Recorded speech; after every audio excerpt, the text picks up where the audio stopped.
Salam guys, kembali lagi dengan Pavel 88 channel. Pertama-tama saya mengucapkan bagi kita semua selamat memperingati hari Jumat Agung atau hari kematian Yesus Kristus. Saya rasa kata-kata memperingati lebih cocok ya daripada mengatakan selamat merayakan kematian ya.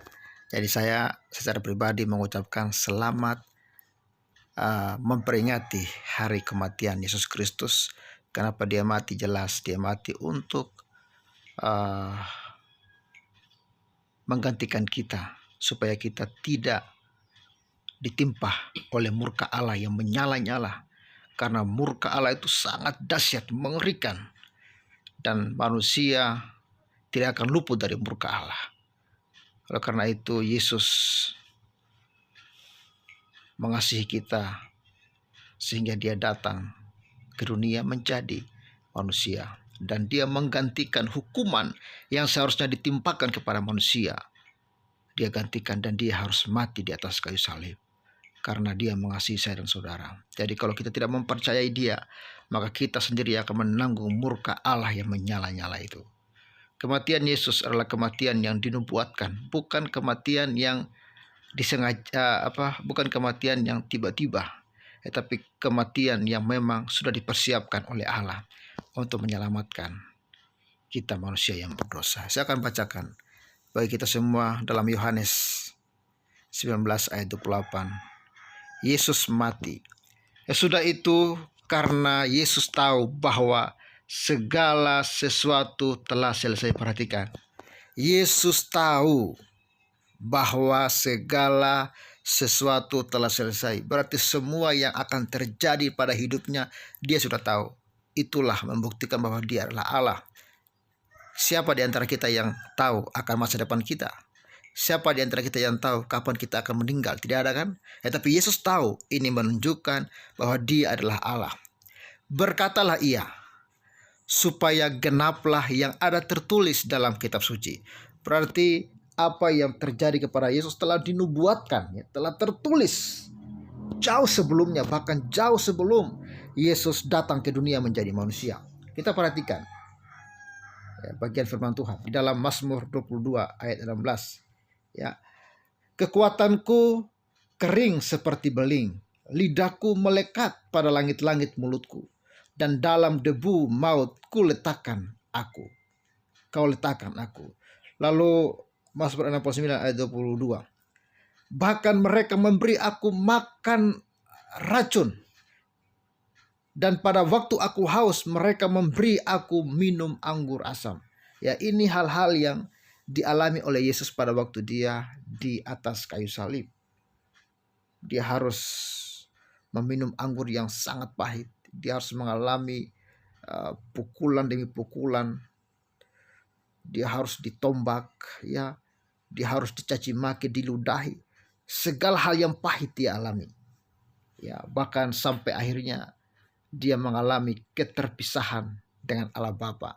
Oleh karena apa? Allah Bapa muak karena melihat semua dosa manusia yang telah ditimpakan oleh kepada Yesus Kristus. Sehingga ketika dia melihat anak Allah, anak domba Allah itu, dia muak sehingga dia memalingkan wajahnya.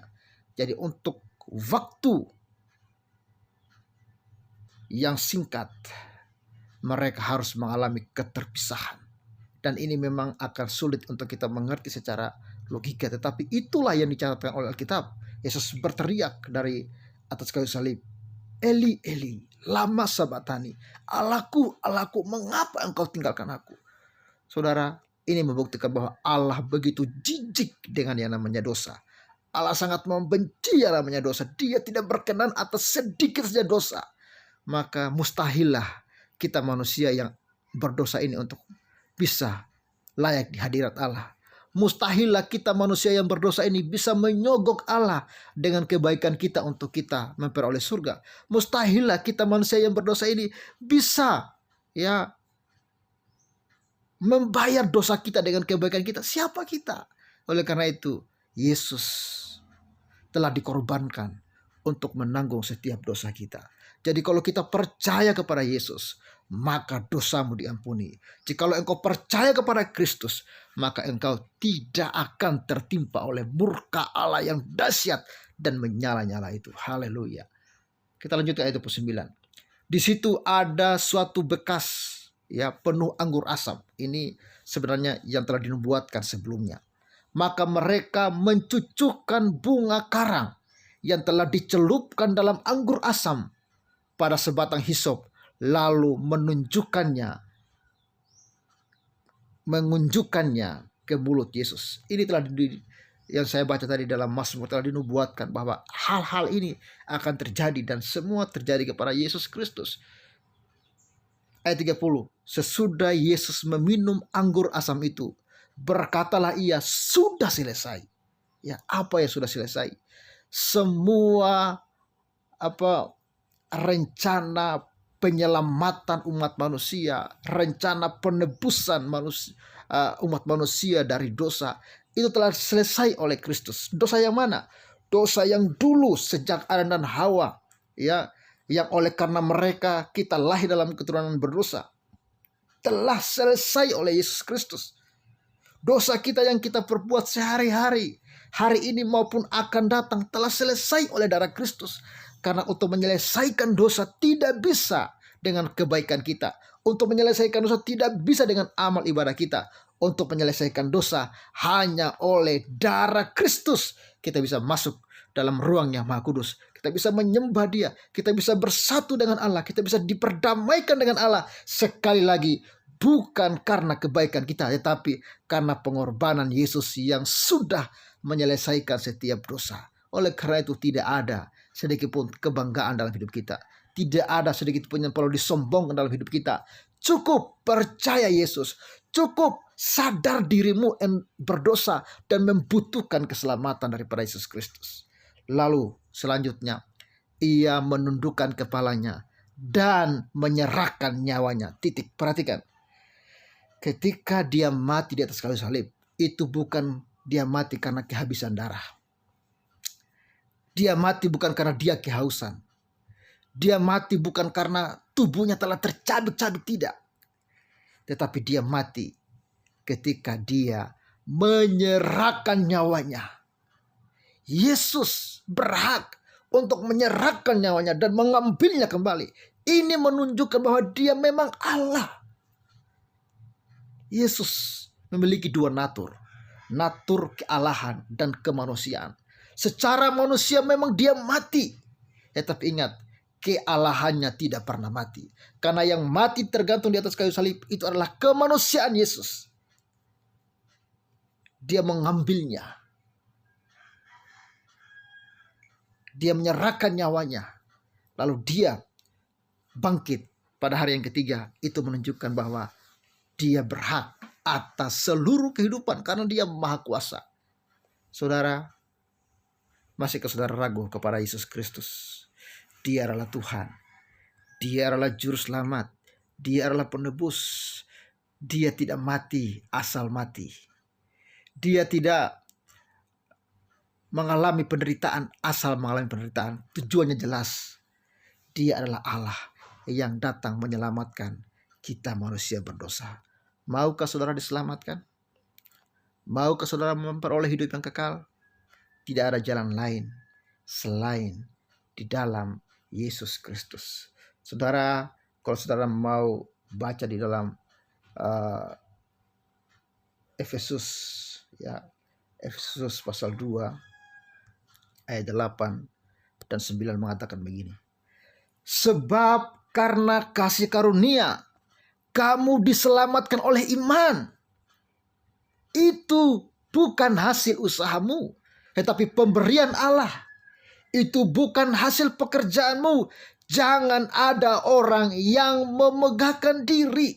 Saudara, supaya kita selamat, supaya kita bisa memperoleh hidup yang kekal, supaya kita bisa memperoleh surga, tidak ada jalan lain, tidak ada cara lain, hanya satu caranya. Dan ini satu-satunya. Kita hanya perlu beriman kepada Yesus Kristus. Hidup kekal itu adalah anugerah, gift, hadiah. bukan hasil perbuatan, bukan hasil usaha kita, tetapi itu semua pemberian kasih karunia Allah. Dan perhatikan ayat 10. Karena kita ini buatan Allah, diciptakan dalam Yesus Kristus, dalam Kristus Yesus, untuk melakukan pekerjaan baik yang dipersiapkan Allah sebelumnya. Ia mau supaya kita hidup di dalamnya. Waktu Allah menciptakan Adam dan Hawa, tujuannya jelas, supaya manusia hidup memuliakan Allah, hidup bersekutu dengan Allah. Tetapi ketika manusia jatuh ke dalam dosa, hubungan itu putus.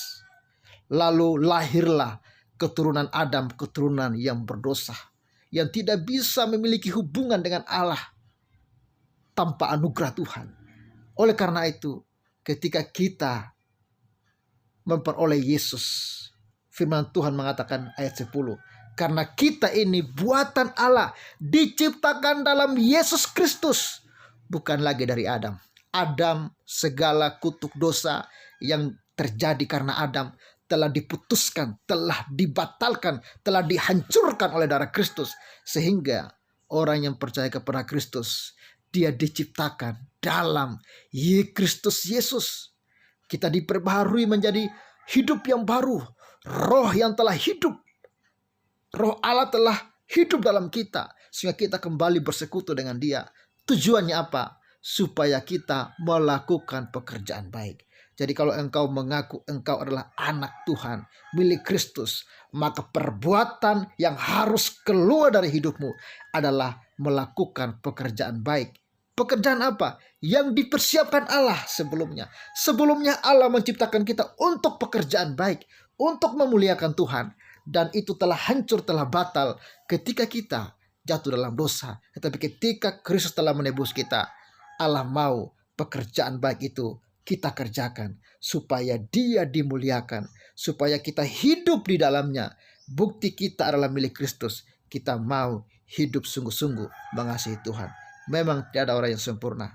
Setiap kita tidak luput dari dosa. Tetapi orang yang sungguh-sungguh dalam Kristus, dia akan sungguh-sungguh berjuang untuk kebenaran. Dia tidak akan hidup terus dalam dosa. Dia tidak akan senang di dalam setiap kejahatan. Karena kejahatan bukanlah datang dari Allah, tetapi datang dari kegelapan. Terima kasih sudah menyaksikan video ini. Semoga renungan yang singkat ini memberkati saya dan saudara. Dan saya ucapkan sekali lagi, selamat memperingati hari kematian Yesus Kristus. Damai Kristus menyertai saya dan saudara. Shalom.